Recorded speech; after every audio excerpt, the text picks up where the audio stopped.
Welcome back to Sixes and Sevens Footy Nerds. I'm here live in the studio with my great mate Mitch. We've got a special guest today, the one, the only, two-time Clive Churchill, arguably one of the best halves, if not in the game ever, but today he's definitely one of the best. Four-time premiership winner, Nathan Cleary. Let's get into it, brother. Doesn't get any better than this. Been having sleepless nights with that much excitement to sit down with Nath just to talk all things mindset and his footy career. What a player. Great bloke. Can't wait for this one. The difference to this podcast is we're not talking about how their cat died, where they grew up, what their first girlfriend was, or who the girlfriend is now. We're talking about footy nerd shit, sixes and sevens, and we're going to dive into what makes them tick, when they run the ball, big moments in games, and just what it's like to be the best of the crop in sixes and sevens. Where's my popcorn? I'm ready to go. I'll tell you what, we're pretty lucky though, aren't we? Yeah, First one with the big dog, so we appreciate you coming on, Nate. No, it's my pleasure. I enjoyed watching you guys growing up, so to now share this moment, it's like, yeah, it's pretty cool. We're pretty grateful to have you on, man, and obviously it's been enjoyable. Me and Todd, since retirement, we've sort of got on these podcasts and started talking about dynamics of halves and diving deep, so it'd be great to pick your brain today. Yeah, no, I love that. Okay. Yeah. How is obviously out at the moment with head knock, the club's not going as you would like to or as is expected. How's the feel around the club and what's it been like? Yeah, it's still fine. Like, it's obviously frustrating not getting the results we want, but, you know, we know that it's early in the year, and at the end of the day, when you get to the end of the year, you don't even remember the first 4 games. So there's definitely areas that we need to get better at. Like, our defence is really poor at the moment, but it's sort of a changing of the guard a bit as well. Like, obviously with Romy and Fish leaving, they were 2 leaders, 2 guys that were a part of this sort of 4-year run that we've had. And yeah, it's just sort of feeling things out at the moment. Just need a little bit of confidence. I think once we get a win and play a good solid performance, then I'll sort of kickstart us for the rest of the year. With the defence stuff, do you think that's every team at the moment? Like we said, we do our reviews and previews of games, and there's a lot of high scores. Like 2 weeks ago, every game was won by more than 30 points. Like do you reckon that's where the game's going with the sixes against the attack teams are playing the style? Yeah, it's interesting because you think usually at the start of the year it's more suited to defences because attack takes a little bit of time to gel. But the start of this year, a lot of teams' attack's just been on fire. And, it's probably the defences that have taken a bit of time to gel and get their systems right. I definitely believe the best defensive teams will be there at the end. I think you have to have your defence good to hold up in big games. And but yeah, the attack seems like it's going, through the roof. And I think with the 6 agains, it definitely brings attacking teams more into it, and obviously for halves and all that, it's sort of like it. But yeah, it'll be interesting to see as the year progresses what defences do and how to combat this attack. What have you noticed the biggest change, Nate? You said it's obviously always evolving. We're going to your premierships a little bit later, but over the last couple of years, what's the biggest change you've noticed as far as the rule changes and the speed and little tinkers in attack? Yeah, I think a lot of it is that you sort of get that end-to-end footy a lot more, like that sort of cycle footy. There's not as much stoppages for penalties. I think a lot of regular season games, though, they sort of fall into like that stop-start footy. But once you get into the finals and grand finals, then it's like it's that free flow, and it brings the halves and the little guys into it a lot more. Like, I think if you look at last year's grand final, at times in the game, it's almost like it's a back 7 versus their back 7, you know what I mean? And then the halves start running a lot more because the forwards are just so gassed from all the defence they're putting in. They might have a run later in the set, but the start of the set's the outside backs, then the halves are run the ball and get involved. So I think particularly in big games, it's halves running, combinations within the spine, and then connecting to an edge when the opportunity presents itself. On that playing off the cuff a bit more, and you said with the 6 agains, obviously, I think it was when Jimmy left the year after, I remember watching your game close, and you started playing over that advantage line a lot more, back-to-back touches more than you'd ever had. Was that something that was natural for you with the way the game's evolved? Like, is that more how you played when you were younger, or is it something you've had to develop?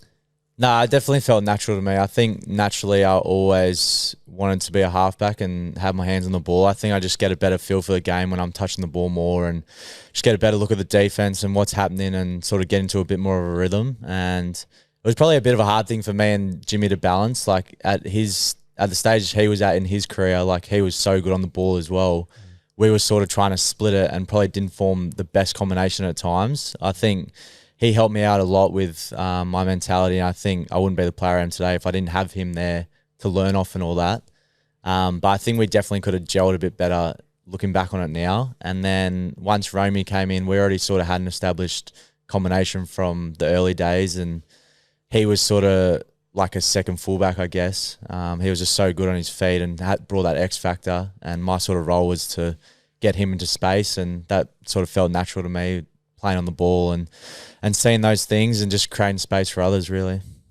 Yeah, with the way the tack's changed, and obviously a lot of teams have been playing block for block.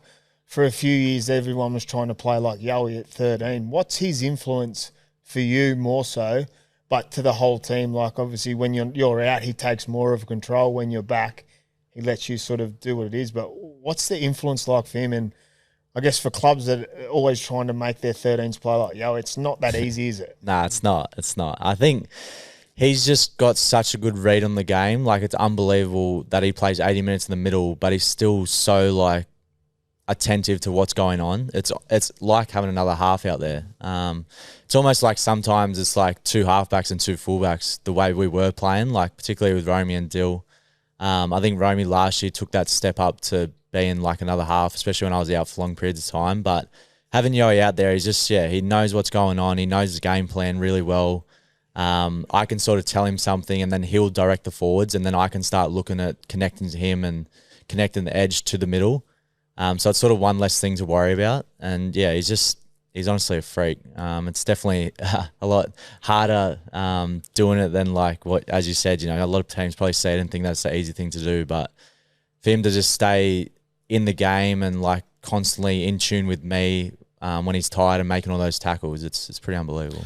Now, if like you say, obviously most of the 6 and 7s are the ones that look to each other. Would you say Yoey's the one that you look towards more for that organisation, then Jerome's more that ad lib over your success, or is it more Jerome and you and then Yoey fills the hole? I think through this whole period and even the start of this year, I definitely have that connection to Yoey first and foremost. It's sort of like me, him, and then Mitch, like where it's going to be either me or Yoey touching the ball first most times. So we sort of have that connection. Then it's about me sort of connecting it to the rest of the team, whether that be the 5'8", fullback or the edges. But I think like the first connection is me and Yoey. So when you obviously now Jerome's moved on, you've got young Cole there. Does it take time for them to, or do they get pushed straight in and they have to, or do you just let him play his own game and then you sort of change? Because I watched you live in Vegas and it was a completely different look. Usually, like I said, they're traditionally playing out the back, but at some points I spoke to Piercy after. I said it was like you're an NFL quarterback, like the way you move around. Like a lot of people say when you drop someone under, you have to square up, but you're like, at one point, you probably don't have to give it away either because it's maybe the way where your game's going. We're going to undo your premiership hopes. I'm going to be careful with this. Because one thing I admire every time you've won a comp or when you talk about stuff is you just want to get better, and that's an admiration. Because for me, as a fan that loves watching you play, is like, how does he get better? Like, what's the levels that you're going to go to? And hopefully we can dive into it. But I just noticed that one play is, and it keeps, like I coach at a school and I'm trying to not implement the same thing, but when you drop someone, then you just sprint. Like what that must do to the defensive line is it, like I said, you don't have to answer it or answer it the best way you can, or you can just tell us to shut up. But it's sort of like, it's unseen. Yeah. It's unseen and it's like no one's seen it before. Yeah, I won't go too much into the structure and all that, but I think for me, the pursuit of trying to get better is always there. And now with like a young half like Coley, or whether it's Blades down the track or whatever, like especially for Coley now, it's I see motivation in trying to like elevate him and let him reach his full potential. And probably to start off, it's like I need to I need to try and make it as easy as for him as I can. So that's sort of like thinking a few plays ahead and knowing where the set's going and knowing where we want to be at the right times to put on plays and just sort of taking that weight off his shoulders for him not to think too much about that sort of stuff and for him to just play his game. And I think that's exciting for me now. It's like it's sort of the transition of being a younger player reaching his potential for me now to like get into that sort of veteran class, I guess. And it's sort of the first year I've felt a bit like of that older bracket. But it's actually exciting. And, we do have a lot of young talent coming in. But with that, it's sort of quite raw as well. So you want to teach them how to play, but you don't want to cloud their head too much with, structures or take away that sort of free ad-lib footy that's got them to where they are. Yeah. So it's sort of that grinding it out process where it is going to take time for them to fully understand what they're looking at, what they need to be seeing, taking the opportunities whilst also playing the game that they want to play. Yeah, so you talk about younger days, and we won't keep prying on that play, but younger days, like who did you aspire to be like? Who did you, like I know when I was watching footy, I was a Canberra Raiders fan, so I love Ricky Stewart, but then when I got to the age of sort of knowing I potentially could make it, I love watching Andrew Johns, so I guided my game or wanted to be like him. Who was that for you? Yeah, I was a massive footy fan, like from as long as I could remember. Like as soon as I could walk out of footy in my hands and just loved it. So Joey was probably the first halfback that I saw and sort of, just appreciated his game so much. Like obviously a good one to model your game off. He was just a different level. But then as I was growing up, it was people like JT, Cooper Cronk, Piercy. I still reckon Piercy's got one of the best highlights videos for a halfback out there. I watched it a fair few times. Fans, listen to that. Nathan Cleary said my highlights are the best. And I think for me, it was more so just picking things from like these guys' sort of games, like all different aspects. I probably didn't have one that I set my sights on. I think there was so many great halfbacks when I was growing up that I could look at all of them and pick different things. And I knew I wanted to shape myself into my own sort of player, but I wanted to take things from these guys I looked up to and implement them into my own game. Did you always have a level head? Obviously, we're going to go into your grand final wins and your big moments. Have you always had a little bit to do with you, so I've sort of understand your personality a little bit, but have you always had that calm temperament, or is it something you've had to develop? Because it's your edge, isn't it? You got so much to your game, but the way you deal with pressure, it mesmerises everyone, all the fans and all us ex-players. So is that something that's natural, or is it something developed? No, I think the calmness is natural. I think it's sort of instilled from Dad. Like he's quite calm naturally as well. I think in terms of like saying that was developed was my ability to talk and lead people around. That's something I struggled with early on. Sort of came into first grade as an 18-year-old and I had all these older guys and all they would ever say to me was like, just tell me what to do, the halfback, I need you to tell me what to do. And I found it quite difficult to do that. Yeah. So I think I always had that calmness, but I probably had a bit within me where I was like, do I actually belong here? Like I've watched this all my life. Like this has been a dream for me and now I'm actually here. It's like probably took me a little bit to like feel like I actually belonged and play the role of a halfback and tell people where to be. So that's probably what developed the most for me, I reckon. How do you find that? Like that confidence, lots of young halves will be listening and we've obviously been through that ourselves. It's daunting at the start. What's things that you use to sort of to express your personality? I think building relationships is the most important thing off the field. Like actually just getting to know each person, what makes them tick. I think it's very different now from when I first came in to now. Like how you talk to people on the field. Like if they have made a mistake, like back in the day, you'd probably give them a spray. But now it's like, well, some people might want to spray, other people might need to be consoled and say, I need you, like stay in the game. So I think that has been an interesting sort of journey for me in terms of leadership and being a halfback. You have to be a leader at the end of the day. Whether you like it or not, you have to lead with your actions, but also lead with your voice on the field. So I think it's been enjoyable and definitely learned a lot. When did you start to feel comfortable, do you reckon? Or have that confident edge? Like it's obviously you can see it in your confidence, and that doesn't mean by walking around confidence. Like you ooze confidence in every moment. Like after wins, big moments, there's oozing confidence. Like when did that actually click for you? I think it started probably midway through 2020 when we went on a real good run. But I think my confidence, my game really kicked in like 2021 after we lost the first grand final. I don't know why. I was just saying about losing that grand final where I was like, I just didn't want to have that feeling ever again. So I had a real sort of fire in my belly to work on my game, and the amount of work I put into my game then instilled confidence. Like I'd always worked hard, but for some reason, like sometimes I'd get to game day and have this sort of performance anxiety that it wasn't going to work out. And even like early on when I was playing Origin, like I don't think it helped it. As soon as you play Origin, you then put on this sort of different platform that you have to perform well every single week. And I probably didn't handle that the best, but I'm glad it happened to me at an early age because I got to learn that about sort of whose opinions mattered to me.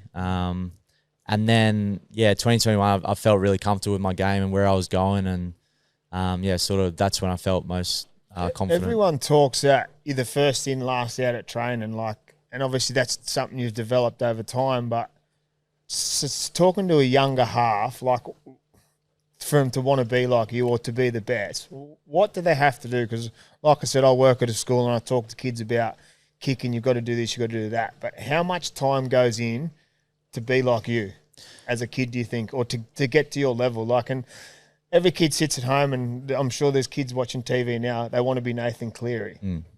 How do they be Nathan Cleary?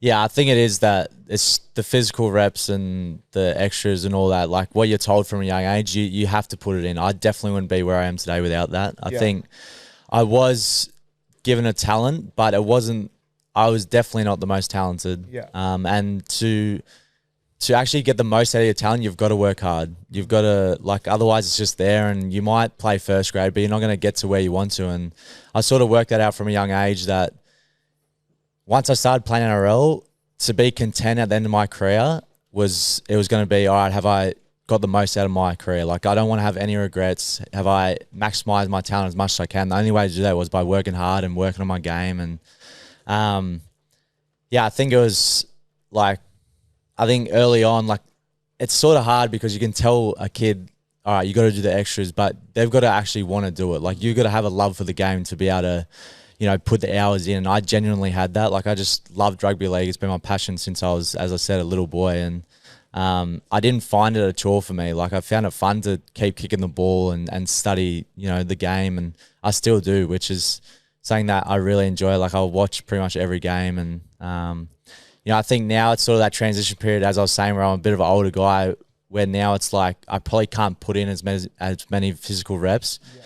But it's the knowledge that I've banged so many in this time since I was 5 years old to now 27, where I can actually, it's in my subconscious mind, so I can sort of rely on that a bit more and use my mental skills rather than always doing the physical reps. But that's only because I've built those physical reps over time. You spoke about the mindset and performance anxiety before. Is there something you put into your routine? You touched on Origin and stuff like that, and those bad experiences or traumas maybe in your early performances in club and Origins, which is part of everyone's journey. But what do you do to practice that? Is there mindfulness training? Is there something you do that people don't see? Yeah, I've really got into the mindfulness stuff, particularly over the last 4 or 5 years. I feel like that's become quite an edge for me, just because it's turned me into a different person, really. Like, I think my confidence has really grown through that mindfulness training, whether it be meditation, breathing, but more so just belief in myself and belief in the preparation that I've put in.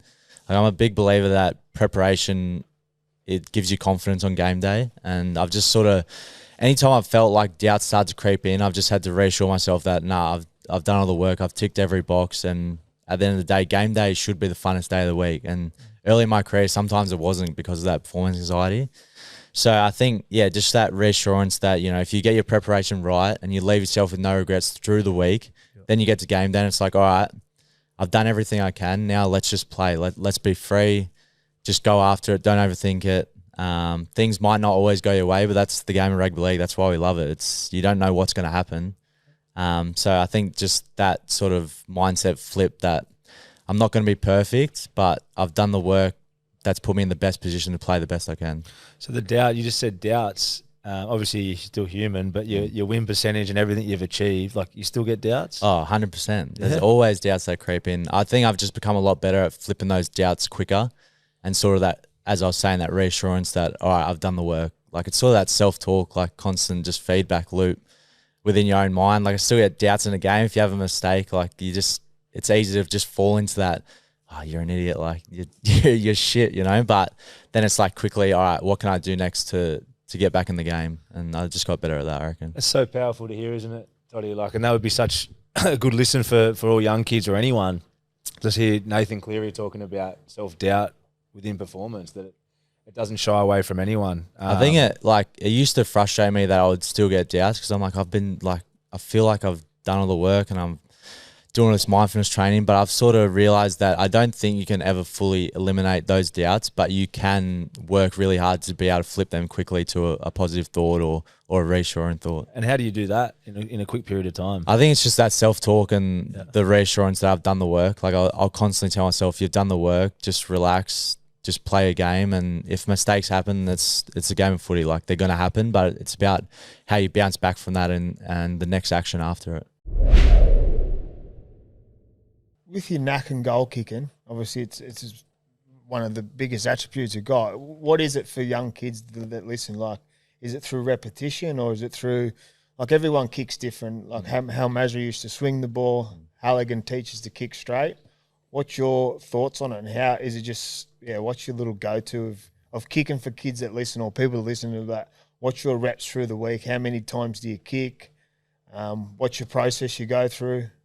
Yeah, I'll usually kick twice a week. But I think like early on when you first start kicking, it's sort of finding your own style. Like as you said, everyone's got a different style and it's whatever feels natural to you. And I've sort of tinkered with it a little bit, but once you feel natural in your style, then you can start to, and once you become confident in that, then you can start to add things and all that. But I still tell myself now, like at the top of my run-up, just keep your head down, don't try to kick it too hard. Like at the end of the day, it's simple things. And I think sometimes when you see the best and you try and like mirror yourself off, maybe their routine or how they do it, you get lost in all the complicated things. But a lot of time it's very simple. And even with my like just playing footy, like I try and keep it as simple as I can and really nail those fundamentals. It's so true because you see a lot of kids that kick sometimes and they lift the leg and they get unbalanced. It's like I say to some of them, like, you're only doing it because you see someone doing it.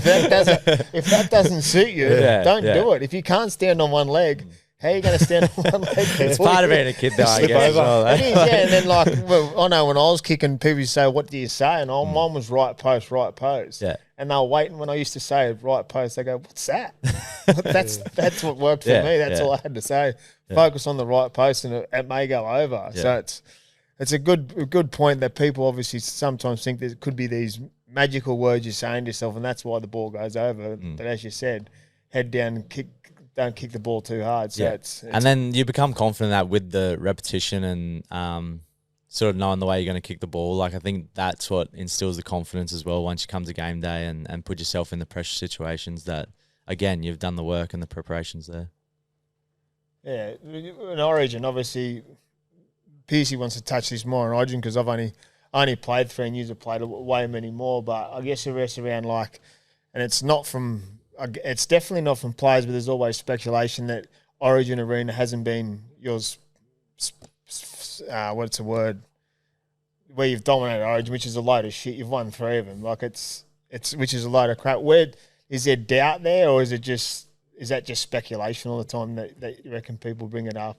Nah, it's not doubt for me. I think it's probably something that people bring up a lot, but for me, it's probably a bit of a fire still there to actually dominate it and tick that box. Like I'm very grateful of the series I've been a part of, and the winning series, but there's definitely still that hunger there to get back on that arena and play well. No doubt, that's again like growing up and on a Wednesday night you get around your mates and you're watching Origin, like it was just the best thing ever. And to actually be on that stage and play there, sometimes you get lost in that too. Like it's such a great opportunity, and sometimes it can be seen as almost like a burden because of the pressure that comes with it. But yeah, I'm very hungry to get back there, and obviously with New South Wales win last year and having a great series, it just fuels that fire more.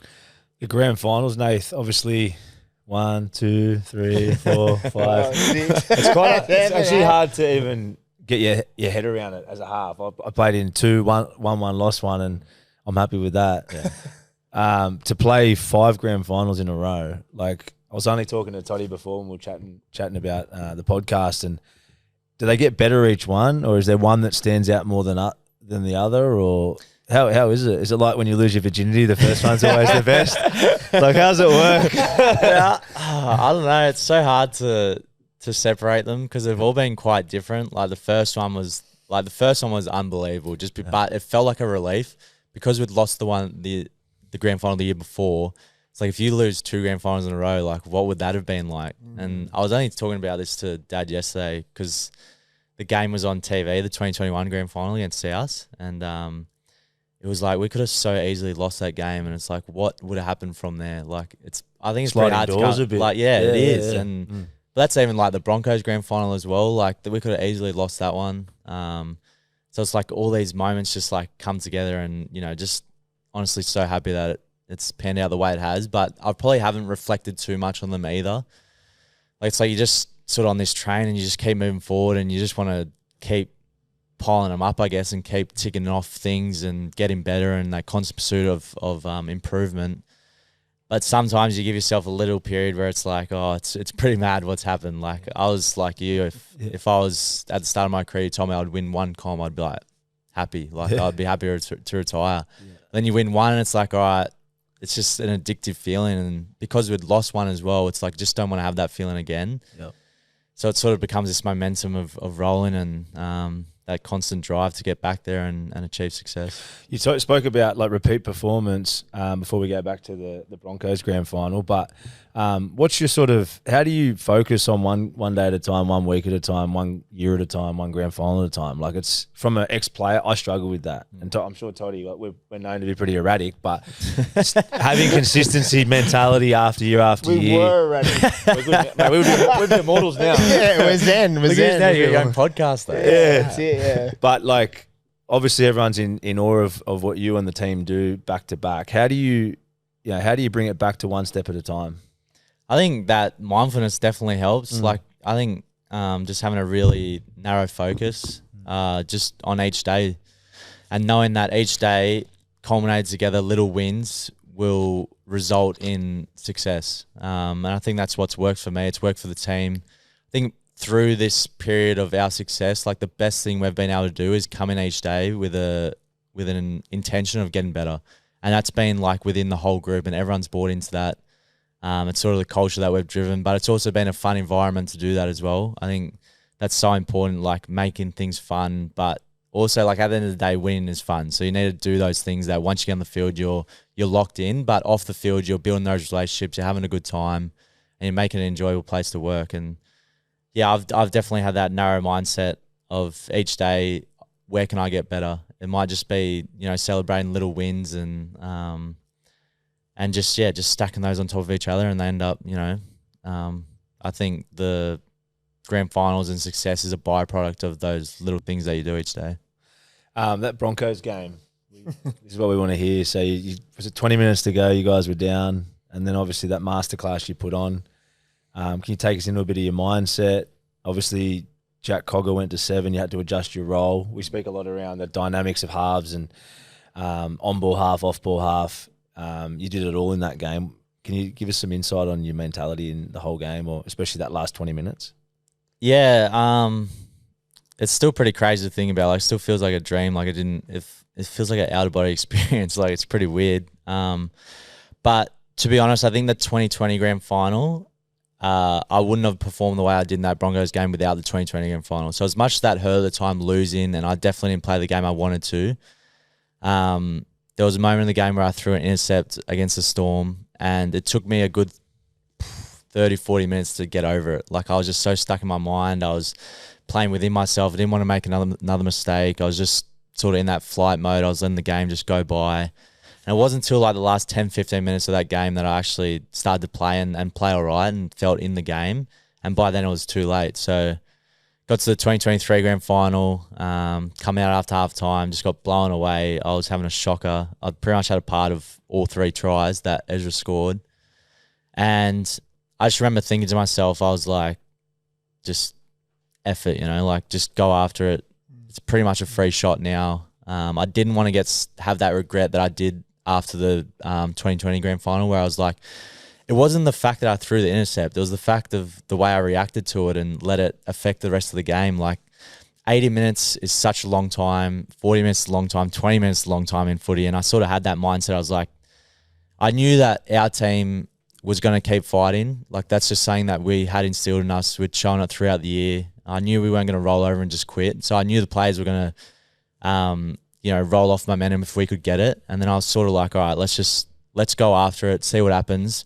Don't try score off every play. Don't try make it up or go outside the structure, but really lock in and and have a shot and see what happens. And as you said, Cogs came onto the field and Romy had been out for, I think, 3 to 4 weeks before that. So me and Cogs had sort of struck up a bit of a partnership where he'd play a lot of sort of that first receiver and I could sort of swing both sides and play a bit more short sides, and actually sort of really enjoyed that free roam. And I think it gave a different look to the Broncos as well. I think they were defending us quite well, particularly early in that game. But when Cogs came on, he gave me a bit of energy too. He sort of came straight up to me. He's like I need you. Like let's get going. Let's get some plays on. And then just sort of one try turned to another, and then we got a bit of momentum, and it sort of just snowballed from there. And I just remember thinking like I've never been so in control of my mind in that last 20 minutes. Like I just honestly felt like an out-of-body experience, but I felt like I could just talk to myself, have conversations in my own head, which was so weird, but wow. Also very grateful for the work we'd put in that year. Like we'd really prioritized mental skills, and it came out on the biggest stage. And I still remember at a dropout, we were down by 4 and there was 6 minutes to go. So we're right in it and we were attacking their line, and there was this little voice in my head that was like, oh, you've done well to bring it back. I was pretty tired at the time. It's like, oh, you've done well. And then I was just like, nah, fuck that. Let's keep going. So that's mad. I think that was a cool feeling after it to have that sort of control. Which one was the best? Best grand final? Yeah. Oh, probably that one. That's the most surreal just because of how it happened. The first one was mad too because it was that first feeling of winning a grand final, but it was sort of relief as well. But that one was definitely euphoric, the Broncos one. Wow.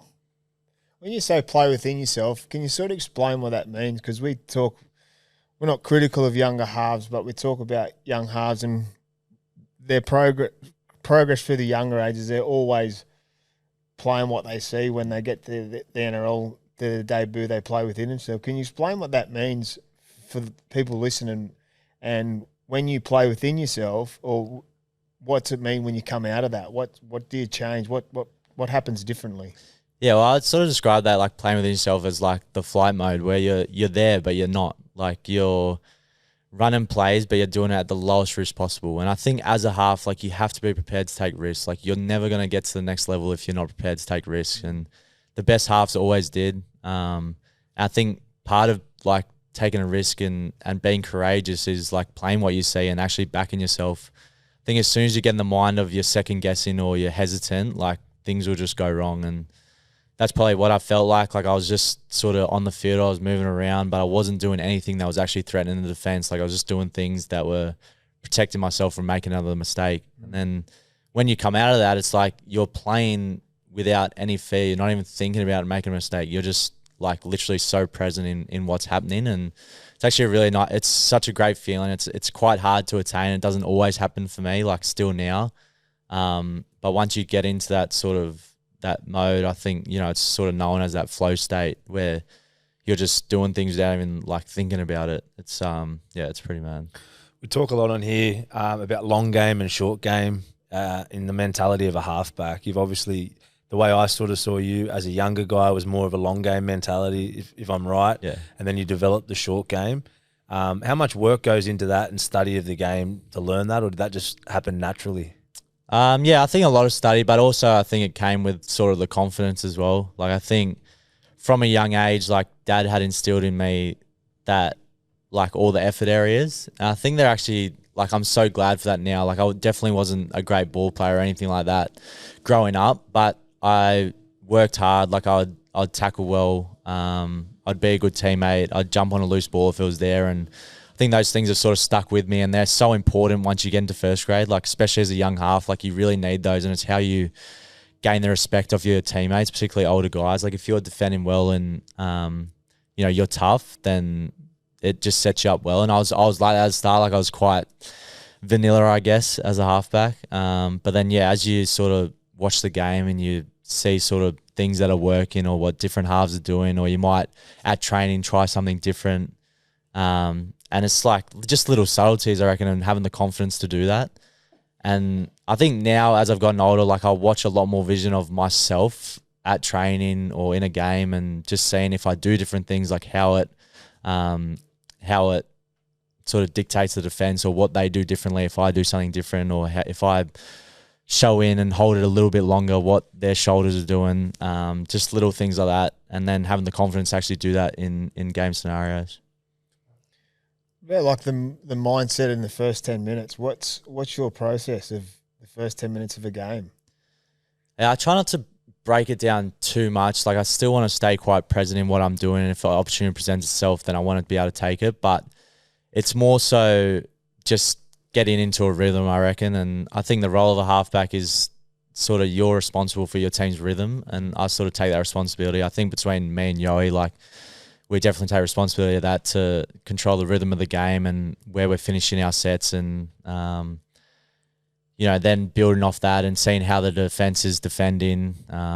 Maybe just taking on cues of what they're doing, and then just sort of building into the game from there. But I probably don't think about the game too much where I break it down into different periods. It's just sort of what you want to have the field to be like, and then going off the back of that. Wow, this is good insight, isn't it? Yeah, it's good insight. He's telling us all these secrets. I'm trying to just keep it. If we start prying too much, just tell us to shut up. We're just footy nerds. Yeah. And that's what our listeners are. And we're footy nerds trying to give them the best insight. Because as Mitch said, we're a little bit erratic when we played, and a little bit erratic off the field. And it's good to see the level of where the game goes to. Like, to be the best, you've got to be the best off the field, day in, day out, by the sounds of it, and be in check with yourself. I mean, we watch a lot of American sports, and they talk about all that mentality and stuff. And sitting here, like, I'm in awe sitting here listening to you talk about it, because it's cool. Like, I knew what it was like for me to get to the point where I didn't get to probably where I wanted to, but then sitting here watching listening to the best of the best talk about it, it's actually cool insight for people that are starting the journey of rugby league, that it's not just about turning up to train for a couple of hours of an afternoon.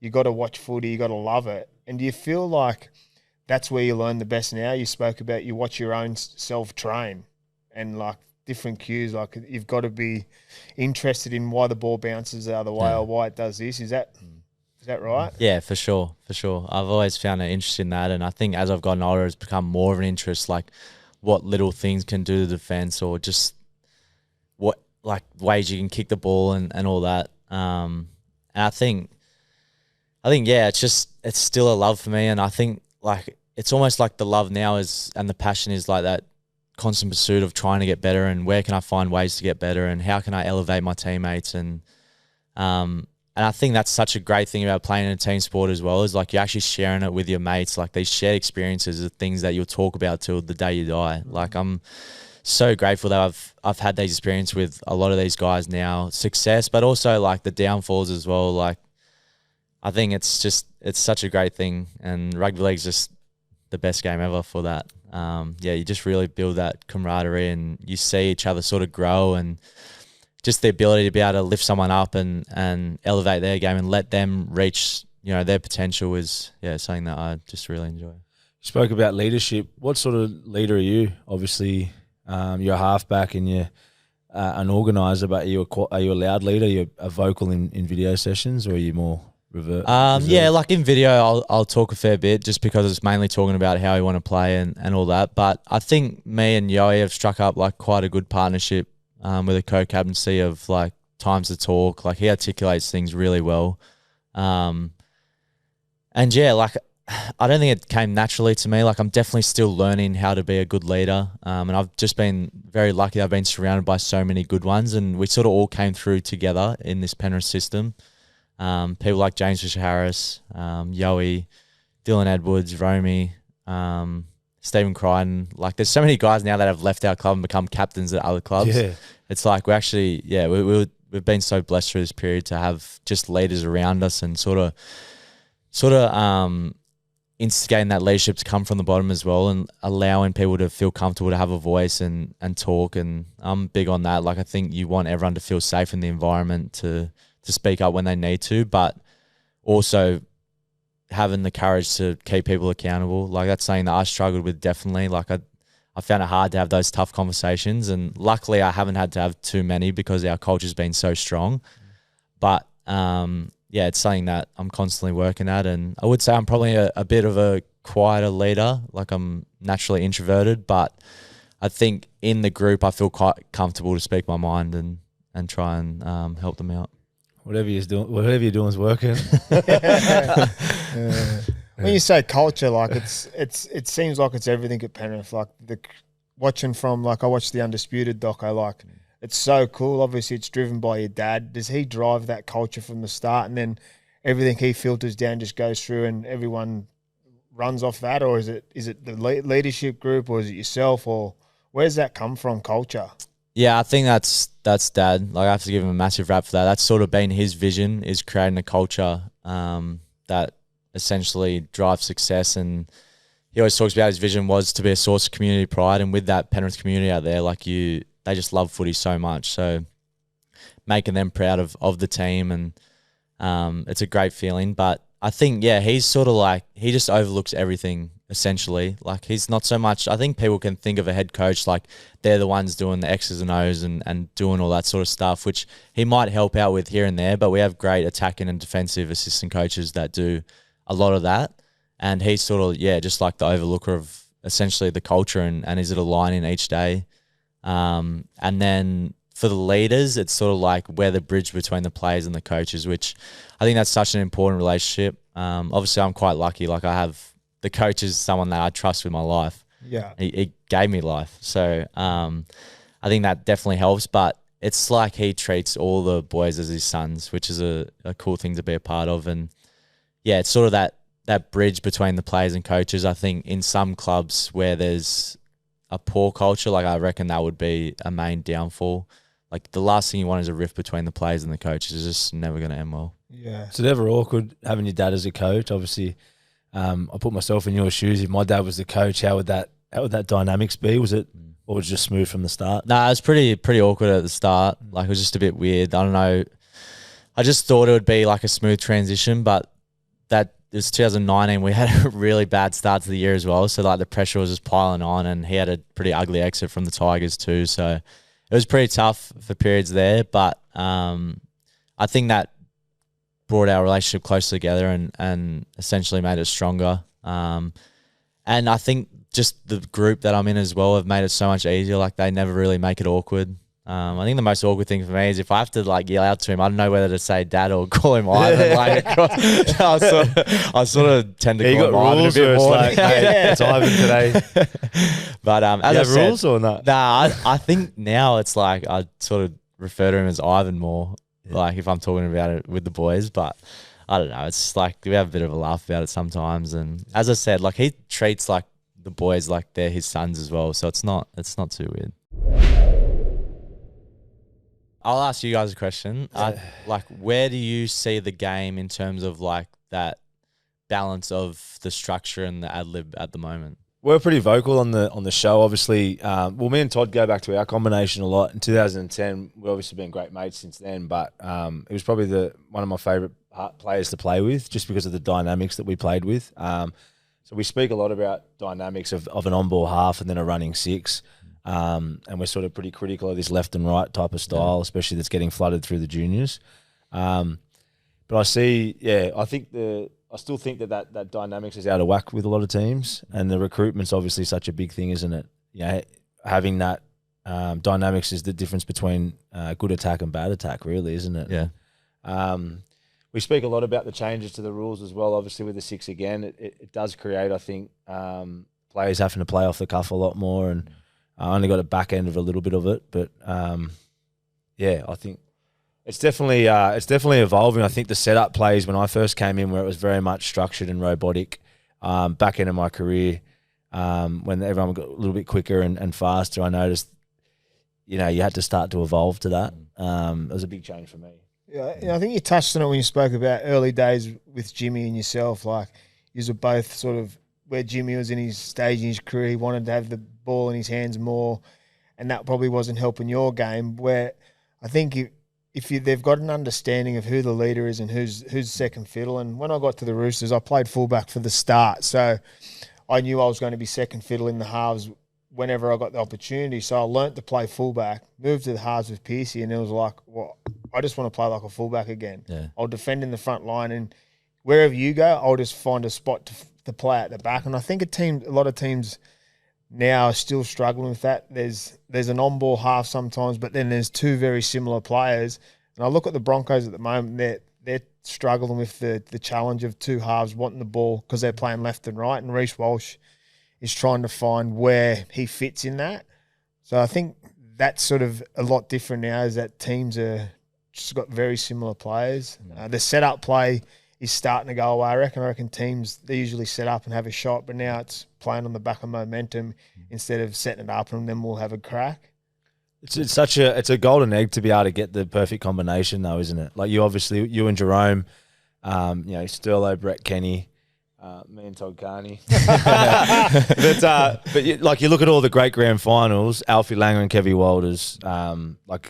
It's hard to win a competition and have sustainable success unless you have the right dynamics, and not only the style of footy, but from an ego point of view too, right? The power balance between each other is so important, isn't it? And if that's out of whack and you're not connecting and you haven't got that chemistry, it's very difficult to have success in a combination, isn't it? Yeah, I think that ego thing's an important thing. Like, as males, naturally, the ego constantly pokes its head out. But I think, as you were saying, Todd, it's working out early who's, like, doing what. And then, like, there will become opportunities and you'll play well if you know, like, your role and everything's sort of flowing. So I think that's why when Cog started playing like that first year and I could sort of float a bit more, it was like, I actually enjoyed it. Like, it was something different and we just knew our role too. Like, it was like we weren't sort of fighting over the ball. We sort of knew who was doing what. And I think it is a hard balance to strike up.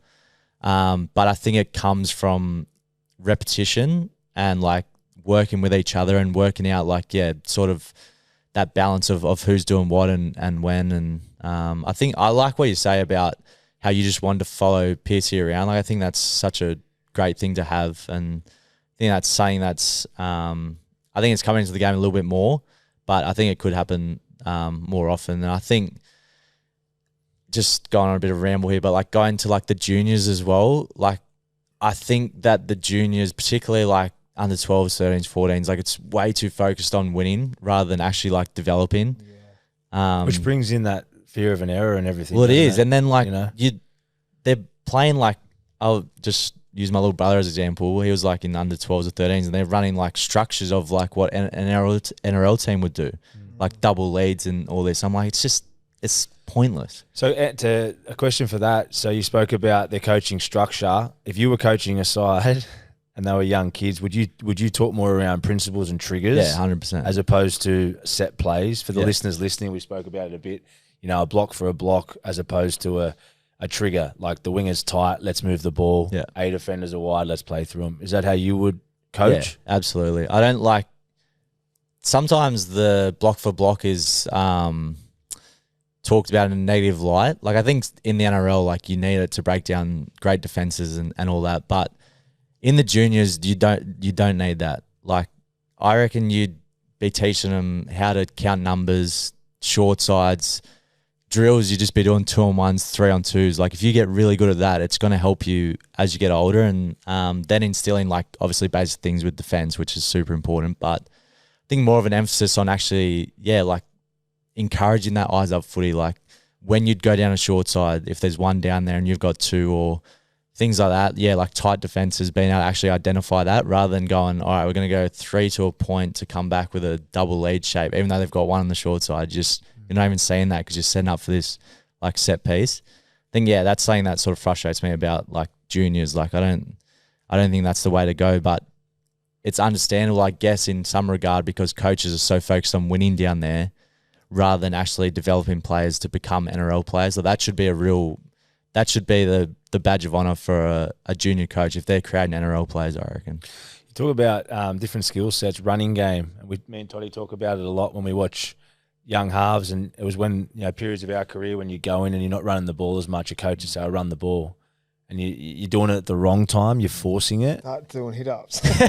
Just taking it one up the right. You see teams too, okay, he's got to bring a running game, then all of a sudden he starts taking hit-ups. Yeah. Well, what's your cue to run? Have you got a trigger? Yeah, what's your trigger to run? Is it set up? Like, I know I used to go across the field, drop someone on the side, have a square look of what's in front of me. Like, you might not want to tell us this. Yeah, there you go. Yeah, nah, I'll keep it quiet. Same again. I actually don't have a trigger.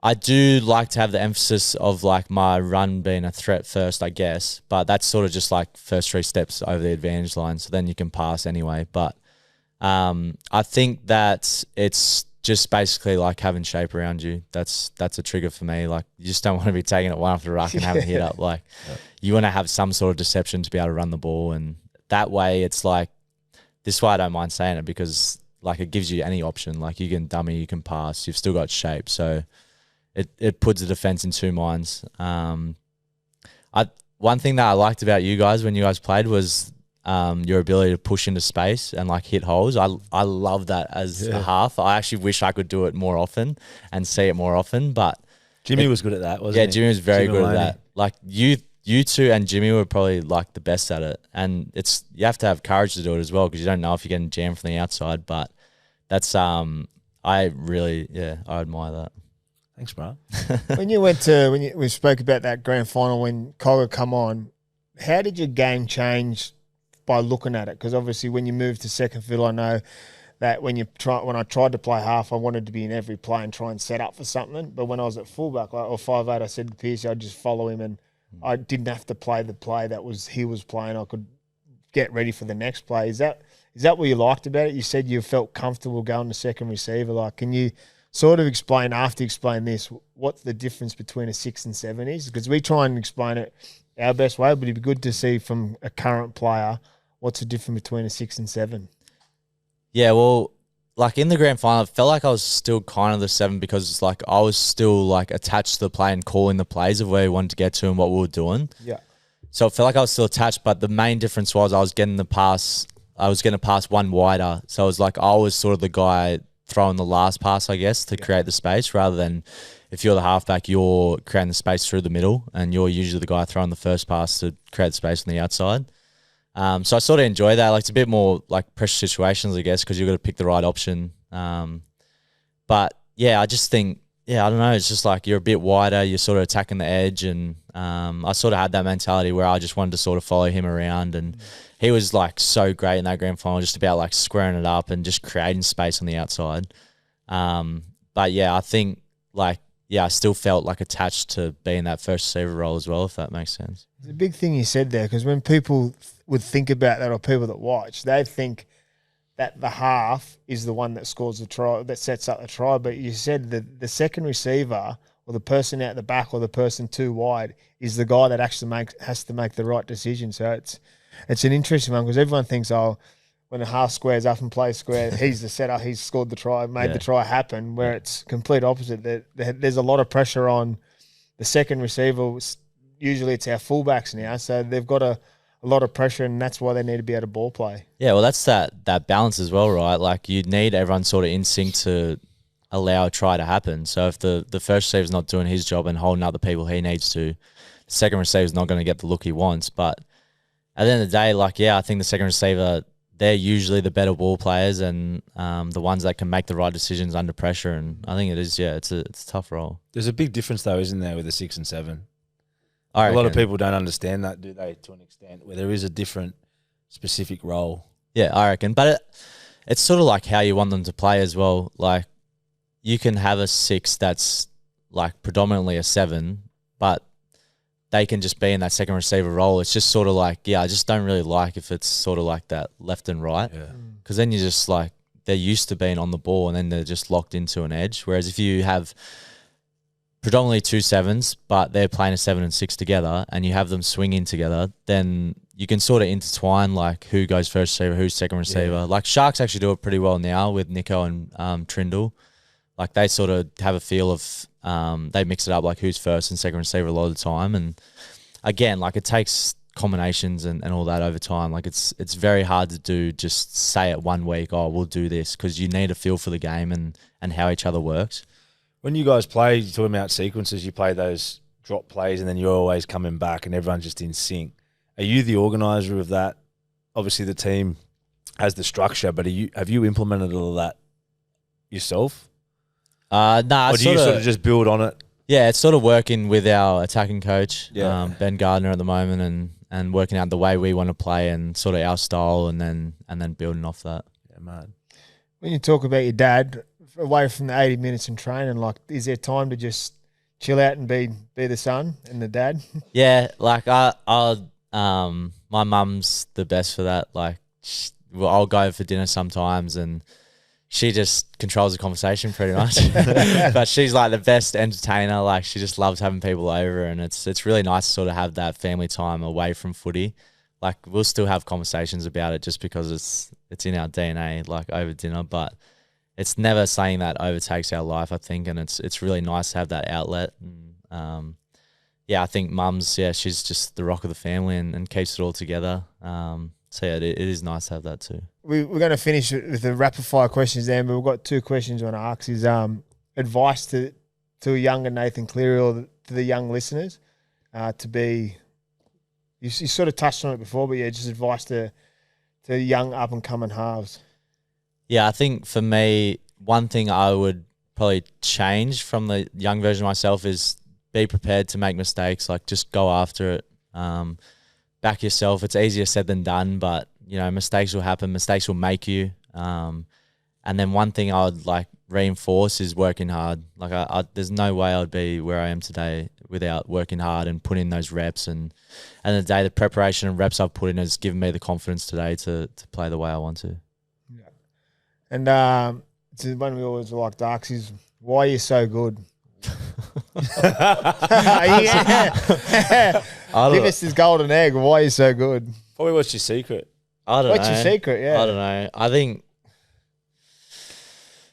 I think my mindset, I guess, is an edge for me, like constantly wanting to get better. Like, I'm just, never content. But I also think my teammates are my edge as well. Like, that without them, like, you're nothing, and they've done so much for me. And sometimes it's a bit embarrassing because, like, the media might always talk about me or whatever, but, like, I want to shift it to them because they're just so great, and they've allowed me to become the player I want to be and continue to strive to get better. They just whether it's at training or in games, and I love them for that. Sweet. And a little bit of fun at the end. PNG. No tax. Yeah, well, that's intriguing, but I don't know. It'll be interesting to see what happens with it. I think there's a lot of talk about like other teams coming in as well, even like a Perth team or something. So the NRL could look pretty different in a few years. But like I always say, like a week is a long time in rugby league. Like, who knows what's going to happen in 2-3 years time. So I'm pretty, again, like narrow focused at the moment. And Wallabies. I'll be going to French rugby, not Wallabies. Maybe at the end of my career, that'd be nice, French rugby. But and the boys are DCE. DCE ones, it's interesting. I was pretty shocked Scopes by that. Onto something. No, I don't know about that. I don't think we have the money for DCE. What are they thinking? I don't know. It's pretty crazy. Like he's playing so well, and I wouldn't say there's a plethora of great halfbacks out there at the moment. So it's interesting. Very good, mate. We appreciate you coming on. It's obviously, for us, it's a massive insight. But for our listeners and viewers, it's going to be crazy. And we talk about secrets. Some of the secrets you gave to the younger kids coming through, if they don't go implement in their lives now, They're stupid. So thank you, buddy. Honestly, unbelievable. Thanks so Yeah. much, Nah, Dave. appreciate so it, boys. cool. Thanks for having me.